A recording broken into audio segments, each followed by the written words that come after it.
ही मोठी बातमी आपण आत्ताच्या क्षणाची पाहतोय ती म्हणजेच उद्योग मंत्रालयानं अनियमित काम केलेलं नाही। मंत्री उदय सामंतांनी ही प्रतिक्रिया दिली असून घेतलेली जी जागा आहे ती MIDCच्या बाहेरील क्षेत्रातली असल्याचंही त्यांनी सांगितलेलं आहे। जमीन व्यवहाराशी उद्योग विभागाचा संबंध नसल्याचं त्यांनी स्पष्ट केलेलं आहे।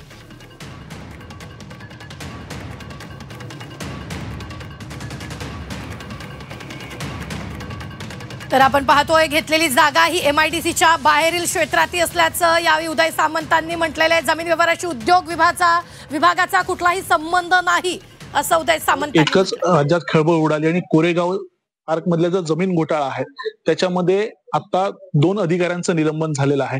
आपल्यासोबत बोलण्यासाठी उद्योगमंत्री उदय सामंत साहेब या संदर्भात एक आरोप असा देखील झाला होता की उद्योग विभागानं या संदर्भातली जी स्टॅम्प ड्युटी आहे ती माफ केली आणि त्याच्यानंतर तुमच्यावर देखील उद्योग विभागावर देखील बोट ठेवण्यात आलं होतं। मला तुम्हालाच धन्यवाद द्यायचे की तुम्हीच त्याला क्लीन चिट दिली ती बरं झालं। मुद्दा असा आहे की उद्योग विभागाशी संबंधित हा विषयच नव्हता। MIDCच्या जागेमध्ये हा IT पार्क नाहीच आहे।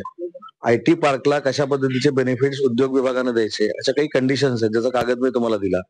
आम्ही फक्त इंटेंट लेटर दिलेलं होतं की तुम्ही जर या सगळ्या इंडस्ट्री मधले कागदपत्र आम्हाला आवश्यक आहेत ते पूर्ण केलेत तर तुम्हाला IT पार्क करायचं असेल त्याचे काही बेनिफिट्स असतील IT पार्कच्या नियमामध्ये धोरणामध्ये जे काही बेनिफिट्स असतील ते आम्ही देऊ। आमच्याकडे प्रायव्हेट सेक्टर मधले जी इंडस्ट्री आहे त्यांना आम्ही इन्सेंटिव्ह देतो, कोऑपरेटिव्हची देतो, त्याच्यानंतर सगळ्या गोष्टीची देतो, MIDCच्या ह्यातली देतो। आणि उद्योग म्हटल्यानंतर थेट आपण उद्योग मंत्रालयाशी त्याचा म्हणजे त्याला काय म्हणतो आपण जोडतो त्याचा डायरेक्ट। आणि त्याच्यामुळे मला देखील रात्री कळायला मार्ग नाही की माझ्या 3-3.5 वर्षाच्या कारकिर्दीमध्ये कुठेही नियमबाह्य मी कशावर सही केलेली नसताना अशा पद्धतीने कसं काय होऊ शकतं। आणि म्हणून तुमच्याकडनं मी मुदत मागून घेतली होती की मला एक 24 तासाची मुदत द्या। मी सकाळीच खुलासा केला की याच्याशी उद्योग विभागाचा काही संबंध नाही, MIDCचा काही संबंध नाही।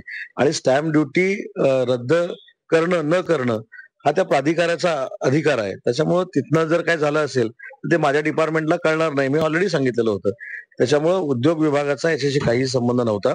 आणि दुसरी महत्वाची गोष्ट मला याच्यामध्ये सांगायची आहे की शासकीय जमीन आहे, शासकीय जमीन नाही आहे, आपण थेट पार्थ पवारांचा त्याच्यामध्ये संदर्भ जोडला। पण काही गोष्टी मला असं वाटतं की पार्थ पवारांशी देखील आपण चर्चा केल्या पाहिजेत कारण माझी त्यांची सविस्तर या बाबतीमध्ये चर्चा झाली। त्यांनी काही डॉक्युमेंट्स माझ्याकडे पाठवले, त्याच वेळी माझी खात्री झाली की MIDCशी याचा काही संबंध नाही। त्याच्यामुळं मुद्रांक शुल्काच्या बाबतीमध्ये ज्या अधिकाऱ्यांनी काही पाठीपुढे केलं असेल त्यांच्यावर कदाचित कारवाई झाली असेल, ते डिपार्टमेंट माझं नाहीये। पण माझ्या विभागाकडनं कुठचाही अनियमित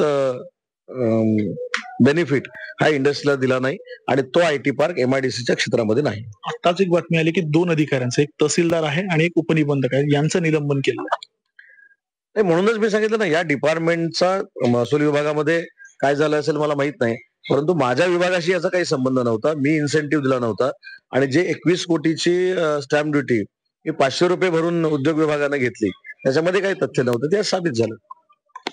व्हिडिओ जर्नलिस्ट तन्मय दातेसह प्रणव पोळेकर, झी मीडिया, रत्नागिरी।